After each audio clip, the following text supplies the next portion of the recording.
This is GovExec Daily, where we bring you the federal stories that really matter. It's December 5th, 2022.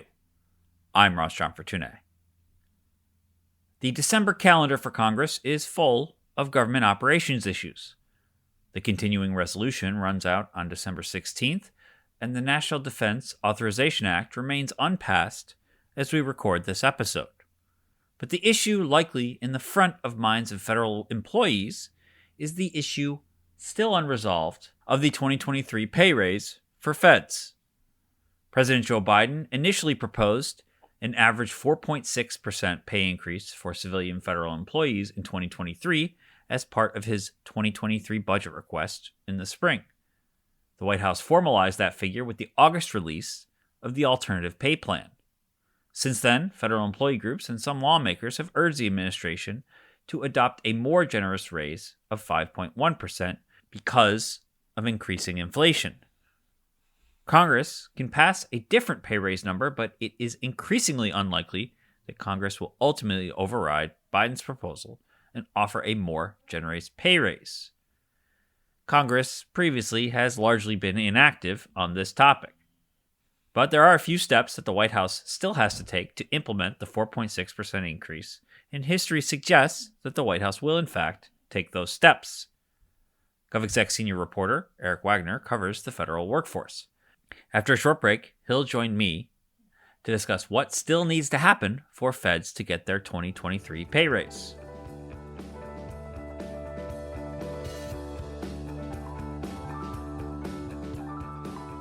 Want to hear more from GovExec, NextGov, Defense One, and Route 50? Tune in to our virtual events to hear interviews with government leaders about the most important topics today, including the federal workforce, health IT, artificial intelligence, 5G, and more. Visit govexec.com/events to learn more.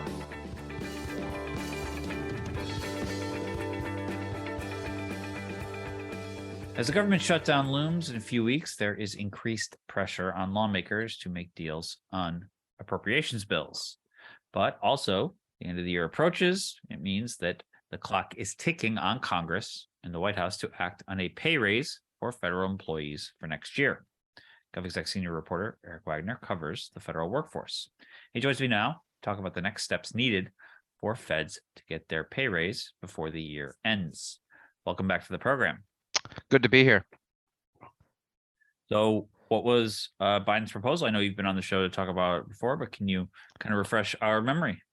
Sure. So Biden's proposal, which he first released as part of his budget submission for fiscal 2023, was an average raise of 4.6% for federal employees. That splits out to an across-the-board pay increase in basic pay of 4.1%, and then an average increase to locality pay of 0.5%.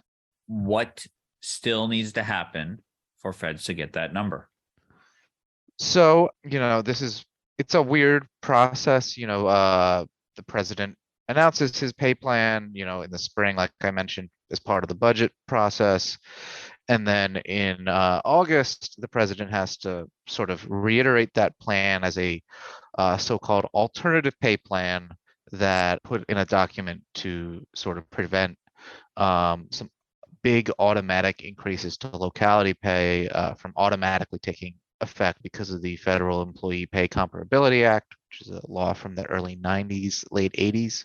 And then after that, provided Congress doesn't act to override the president, and that has not happened thus far in this case, the president has to issue an executive order before the end of the year, finalizing the 4.6% number. And after that, the Office of Personnel Management will release the pay tables for the year. And that basically is a big honking document that lists every pay level at every step of the GS scale in every locality pay area. And so those are the things that still have to happen. Are those things going to happen? Yeah, probably. I can't say with 100% certainty, but I have never seen a year where they didn't do it, so it'll happen. What happens if it doesn't? If they don't do it? I know this is sort of a dumb hypothetical, but I'm curious. I'm not 100% sure, honestly, because I don't think it's ever happened, but I think federal employee pay would just sort of remain where it is. There was a couple years back, President Trump had proposed a pay freeze, I believe, and it coincided when he also decided to reject all the funding negotiations, and there was, you might remember, a 35-day partial government shutdown. And so, feds weren't getting paid when the new year flipped over anyway, but when they did, the the bill to end the shutdown included retroactive pay as well as like lining up the pay increase. So No offense to our readers, but I am kind of hoping that chaos reigns and none of that stuff happens, or not all that stuff happens, and there's we're in our charter I territory. don't.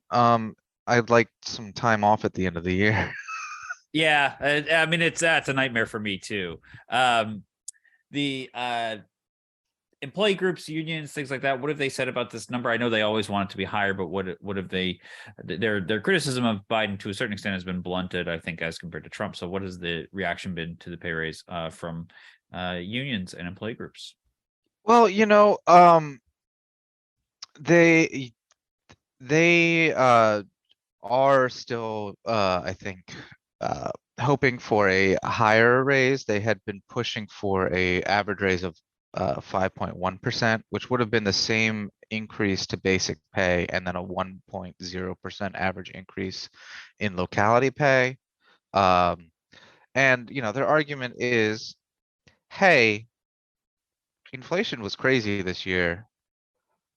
Our health insurance premiums through the Federal Employee Health Benefits Program are also going up significantly. This is 4.6% just isn't enough. But thus far, they haven't been able to secure enough support in Congress to actually get that into the funding bills. Although we don't exactly know what might be in those omnibus bills when they start to get circulated later this month. Well, that's a good segue to the idea that Congress can, in fact, give a higher number. What's the process there, and has that happened recently? Yeah, it happened, like I mentioned, at the end of the shutdown in 2018, 2019. The Congress did override the president that time, but I don't necessarily see it happening this year. I don't have any major sources saying it's not going to happen or anything, but the mere fact that the House, uh, which is under is for a couple weeks longer a little more firmly in Democratic control. They didn't go for it when they passed their appropriations bills back in the summer. So it's not even really a starting point in negotiations between the House and Senate. So I don't, it's possible. It could certainly happen, but it seems unlikely at this point, given what we know. Well, let's pivot a little, and we'll end on this. The Republicans are going to take the House. There'll be a change in party control. What's that going to mean for federal employees, sort of broadly, and more specifically about pay and benefits for feds? I think you'll see with the House entering Republican control, you'll see more disagreement between the two chambers about federal pay issues.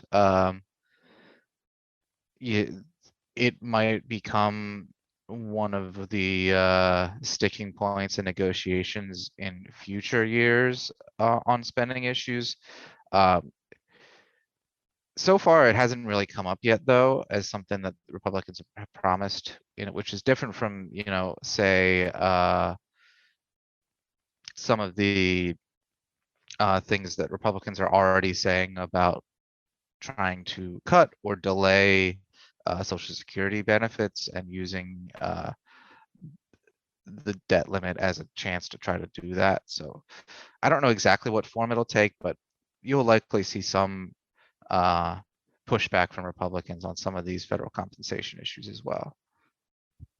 Yeah, it seems like that's always part of the changeover in party, and certainly, the split Congress will be full of headbutting, I am sure, including that which we cover, like the issues around the federal workforce. Eric, thanks so much for being on the show with us. Thanks for having me.